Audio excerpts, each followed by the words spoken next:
शहर में जल भराव की समस्या विकराल रूप ले चुकी है। लोगों का जीना मुहाल है। जहां तहां आए दिन जल भराव के कारण दुर्घटनाएं हो रही हैं और नगर पालिका कुंभकर्णी नींद सो रही है और साहब अधिकांशतया छुट्टी पर ही होते हैं। आम जनमानस को सुख सुविधा प्रदान करने में सरकार व उनके नुमाइंदे पूरी तरह से फेलियर साबित हो रहे हैं। सिर्फ और सिर्फ सरकारी धन पर गिद्ध दृष्टि है, जिसको अमली जामा पहनाते हुए ठेकेदार चांदी कूट गए, जिसमें नगर पालिका के कई कर्मचारी पार्षद इस भ्रष्टाचारी वेतरणी में तैर चुके हैं। ज्ञात हो कि कुछ समय पूर्व सफाई कर्मचारियों से फर्जी हाजिरी लगवाकर कमीशन खाने का मामला प्रकाश में आया था। वीडियो भी वायरल हुई थी और भाजपा नेता व नेत्री को पदच्युत भी कर दिया गया था। फिलवक्त सत्तारूढ़ दल में उच्च पदासीन ठेकेदार ने शहर को नरक में धकेल दिया है। ना तो सही काम करता है और ना ही किसी की सुनता है। सत्ता की हेकड़ी दिखाकर आधा अधूरा काम कर बिल निकलवा ले जाता है। इतना ही ऐसे कई ठेकेदार पैदा हो गए हैं जो 4 दिन भाजपा के नाम की माला जपते हैं और फिर साइकिल से लग्जरी गाड़ी और बसें तक खरीद चांदी कूट जाती हैं।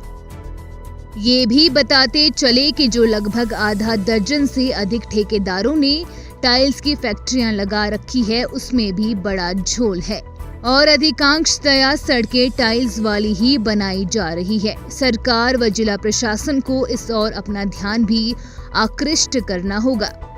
अभी हाल ही में एक वीडियो ठेकेदार की लापरवाही का सामने आया है, जिसमें एक मोटरसाइकिल सवार बमुश्किल अपनी बाइक को खड्डे में से निकाल रहा है।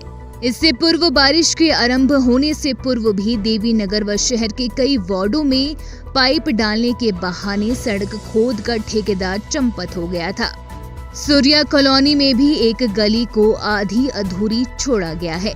चुंगी नंबर 6 पर भी गड्ढा कर मिट्टी नहीं हटाई गई, जिससे आवागमन में लोगों को परेशानी हो रही है। शहर भर में सफाई व्यवस्था चरमरा गई है और साहब एक एक करके दिन काट रहे हैं। इससे पूर्व नेशनल हाईवे पर प्रशासन को दिए गए डिवाइडर लोहे के भी बेच डाले गए थे। ये भी ज्ञात हो कि तत्कालीन एसडीएम LR वर्मा ने जब सफाई कर्मियों की शिनाख्त परेड करवाई तो आधे ही सफाई कर्मी मिले, बाकी के चंपत थे। ये भी ज्ञात रहे कि हरियाणा की किसी पार्टी को करोड़ों का ठेका घर से कूड़ा उठाने का दिया गया, जिसमें अब भी कमीशन खोरी चली हुई है। और ये भी ज्ञात रहे कि वार्ड नंबर 8 से जीते हुए पार्षद भी इतने असमर्थ दिखाई दे रहे हैं कि उनको भी मीडिया का सहारा लेना पड़ा और परत दर परत ठेकेदार व नगर पालिका की खोतले हुए खुला मोर्चा खोल डाला गया। अब सवाल है कि इस पूरे के पूरे और सारे के सारे प्रकरण के पीछे कौन सा वह सफेद पोश है जो इस नरक में स्थानीय जनता को धकेल रहा है। हम वीडियो के माध्यम से शहरवासियों को दिखाते हैं कि किस प्रकार शहर को नरक बनाकर रख दिया गया है।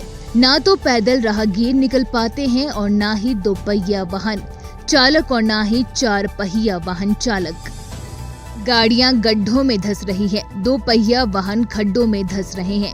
लोग पैदल भी नहीं चल पा रहे हैं और सड़कों पर इतना कीचड़ जमा है कि जगह जगह कूड़े के ढेर देखे जा सकते हैं।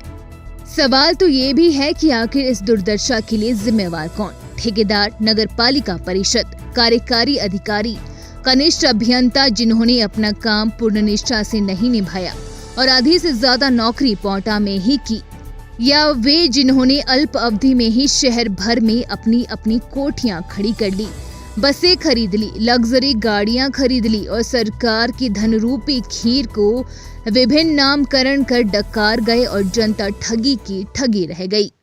गली गली शोर है, गली गली शोर है।